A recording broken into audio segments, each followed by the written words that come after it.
नमस्कार दोस्तों, हरियाणा सरकार की तरफ से बड़ी ब्रेकिंग न्यूज आ रही है। हरियाणा सरकार ने आज सुबह 31 अक्टूबर को 5 बड़ी घोषणाएं कर दी हैं, जिनका सीधा संबंध आपसे है, सीधा असर आप लोगों पर होने वाला है। जान लेते हैं, वीडियो को अंत तक जरूर देख लीजिए, क्या फायदे और क्या नुकसान होने वाले हैं इन घोषणाओं के। आगे भी आप हरियाणा सरकार की हर घोषणा, फैसले, नियम, निर्देश, आदेश, योजना, सूचना और निर्णय की जानकारी रोजाना जानना चाहते हैं तो स्टेट नॉलेज टीवी हिंदी को सब्सक्राइब जरूर कर लीजिएगा। यह सबसे पहली और बड़ी अपडेट आई है, बड़ी खुशखबरी लेकर आई है। पहली ही खबर, हरियाणा सरकार ने ग्रुप सी पदों की वेटिंग लिस्ट तैयार करने के बारे में हरियाणा कर्मचारी चयन आयोग यानी HSSC को भेजा है स्पष्टीकरण। बता दें कि ग्रुप सी पदों के लिए अक्टूबर 2024 में जारी की गई थी ग्रुप सी पदों के लिए आयोग ने मुख्य चयन सूची। हरियाणा सरकार ने ग्रुप सी पदों की वेटिंग लिस्ट तैयार करने के लिए हरियाणा कर्मचारी चयन आयोग को स्पष्टीकरण भेज दिया है। आयोग ने अक्टूबर 2024 में ग्रुप सी पदों के लिए मुख्य चयन सूची जारी की थी। चूंकि कई कैटेगरी के पदों की भर्तियों के लिए ग्रुप बनाकर लिखित परीक्षा ली थी, मेरिट अनुसार और प्रेफरेंस अनुसार उम्मीदवारों की चयन सूची जारी की गई थी। इसके बाद वेटिंग लिस्ट जारी करनी थी, इसलिए हरियाणा सरकार के मानव संसाधन विभाग ने अब वेटिंग लिस्ट जारी करने के लिए स्पष्टीकरण आयोग को भेज दिया है।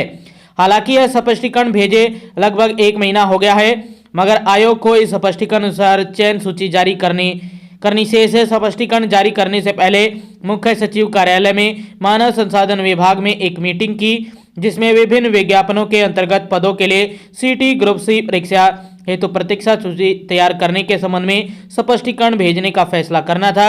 इस मीटिंग के बाद सक्षम प्राधिकारी से मंजूरी के बाद यह स्पष्टीकरण आयोग को भेजा गया था। तो बड़ी अपडेट है, अब आपकी ग्रुप सी पदों के लिए जो मुख्य चयन सूची थी वो पहले ही आ चुकी है अक्टूबर 2024 में। अब जो वेटिंग लिस्ट का इंतजार कर रहे थे, जल्दी वेटिंग लिस्ट भी देखने को मिल जाएगी। इसके साथ ही ग्रुप डी के अभ्यर्थी भी कर रहे हैं रिक्त पदों पर चयन सूची जारी करने की मांगे, इनको भी खुशखबरी जल्द ही देखने को मिल जाएगी। तो ये पहली और बड़ी खबर आई थी आप सभी के लिए सरकार की तरफ से। महत्वपूर्ण बड़ी खबर आई है, हरियाणा में कल से केवल पेपरलेस होगी रजिस्ट्री, इंतकाल भी अब ऑनलाइन होंगे। 20 नवंबर के बाद ऑनलाइन होंगे इंतकाल, भुगतान पेमेंट गेटवे से होंगे। हरियाणा की तहसीलों में 1 नवंबर से सभी रजिस्ट्री अब पेपरलेस होगी। सरकार ने बाबेन तहसील से कुरुक्षेत्र से पेपरलेस रजिस्ट्री की शुरुआत की थी, अब इसे पूरे प्रदेश में लागू किया जा रहा है। रजिस्ट्री के साथ ही इंतकाल भी होंगे, इसके लिए अब लोगों को भटकना नहीं पड़ेगा।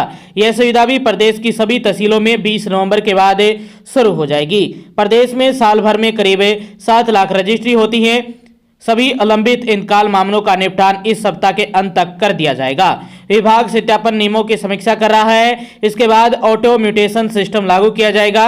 इससे स्वामित्व हस्तांतरण स्वयं रिकॉर्ड हो सकेगा और देरी तथा विवाद समाप्त होंगे। इसके साथ मैनुअल फीस कलेक्शन की जगह अब सभी भुगतान केवल सरकारी ई गवर्नेंस पेमेंट गेटवे के माध्यम से होंगे। अब केवल पोर्टल द्वारा तैयार की गई ऑनलाइन डीड ही कानूनी मान्यता प्राप्त होगी।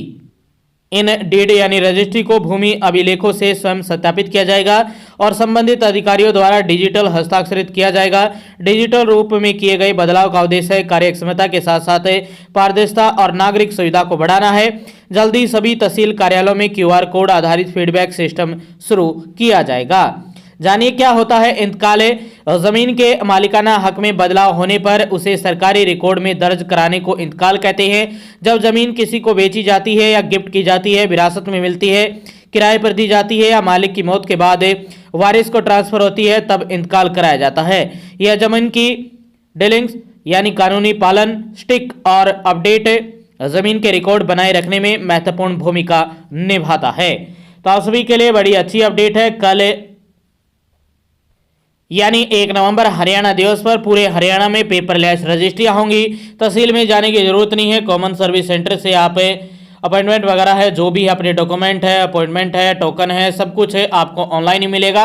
केवल आपको पैसे जमा करवाने, यानी वहाँ पर फ़ोटो खींचे जाएंगे, जो चेक की फ़ोटो वगैरह हैं वो ली जाएगी और आपकी फ़ोटो, गवाहों की फ़ोटो वो ली जाएगी। वैसे फिर आपका काम कंप्लीट हो जाएगा। डाक के माध्यम से आपके घर पर जो डॉक्यूमेंट है वो आ जाएंगे, या वहाँ से भी आप निकलवा सकते हैं, या पोर्टल से भी आप डाउनलोड कर सकते हैं। इसके बाद इंतकाल है वो 20 नवंबर के बाद ऑनलाइन होंगे। इंतकाल भुगतान पेमेंट गेटवे से होंगे।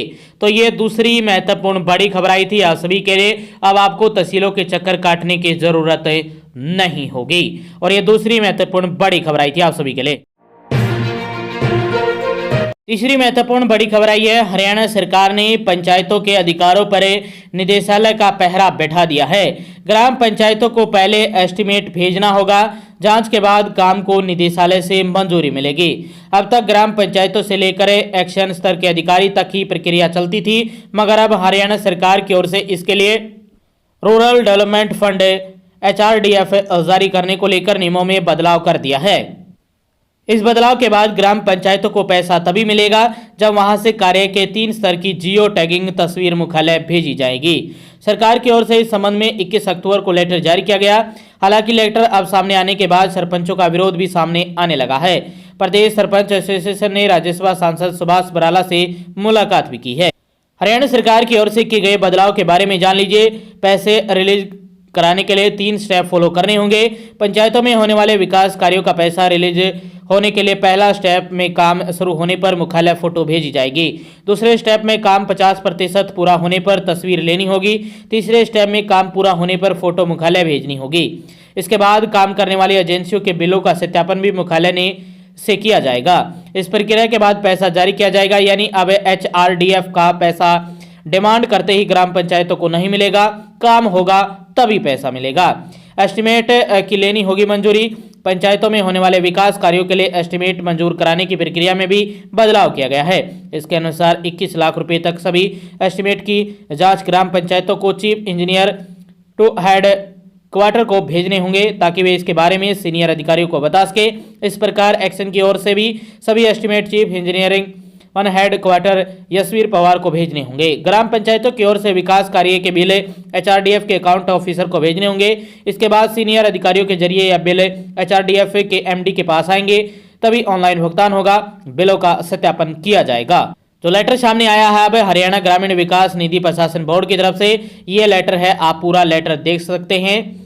इसमें standard operating procedure for education of work of HRDF की तरफ से ये सब्जेक्ट विषय के रूप में ये जानकारी है, आप पूरी पढ़ लीजिए। यही जानकारी हमने आप लोगों को बताई है।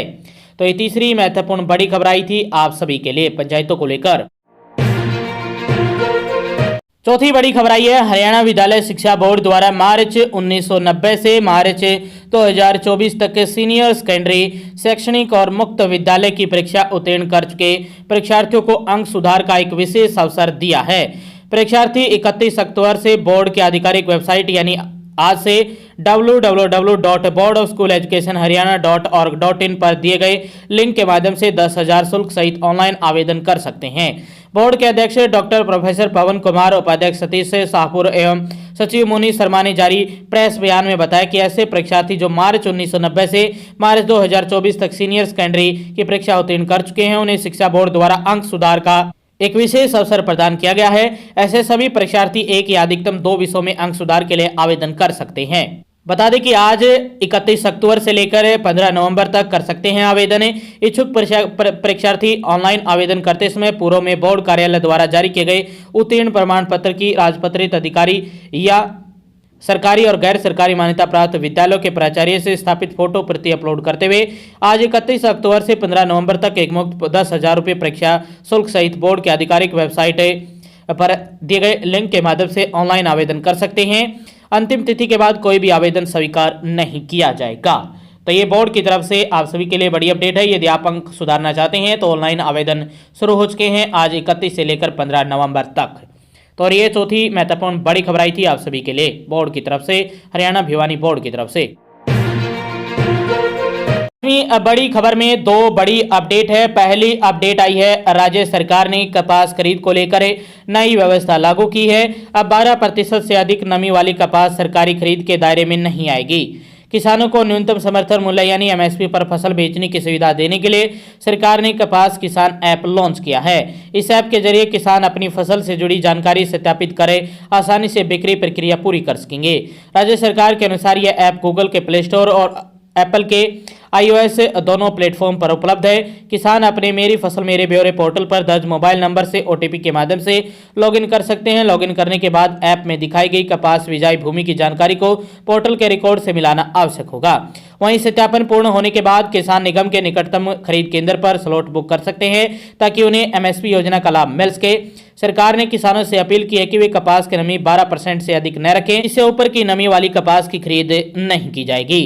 तो ये 5वीं अपडेट में पहली बड़ी खबर आई थी आप सभी के लिए सरकार की तरफ से। 5वीं अपडेट में दूसरी और महत्वपूर्ण बड़ी खबर आई है जिसका आप सभी इंतजार कर रहे थे। हरियाणा सरकार के 1,20,000 अस्थायी कर्मचारियों को सर्विस सिक्योरिटी देने के लिए पोर्टल तैयार। जी हां, जल्दी आप सभी के लिए खुशखबरी आने वाली है। जल्दी पोर्टल खुलने वाला है। जिनको सर्विस सिक्योरिटी दी गई थी सरकार द्वारा इलेक्शन चुनाव के दौरान, हरियाणा सरकार के 1,20,000 अस्थायी कर्मचारियों के लिए जल्दी पोर्टल खुलने वाला है। पोर्टल तैयार हो गया है। इसको लेकर ये बड़ी खबर आई है और ये 5वीं अपडेट में दूसरी महत्वपूर्ण अपडेट थी। आगे भी आप हरियाणा सरकार की हर घोषणा, फैसले, नियम, निर्देश, आदेश, योजना, सूचना और निर्णय की जानकारी रोजाना जानना चाहते हैं तो स्टेट नॉलेज टीवी हिंदी को सब्सक्राइब जरूर कर लीजिएगा।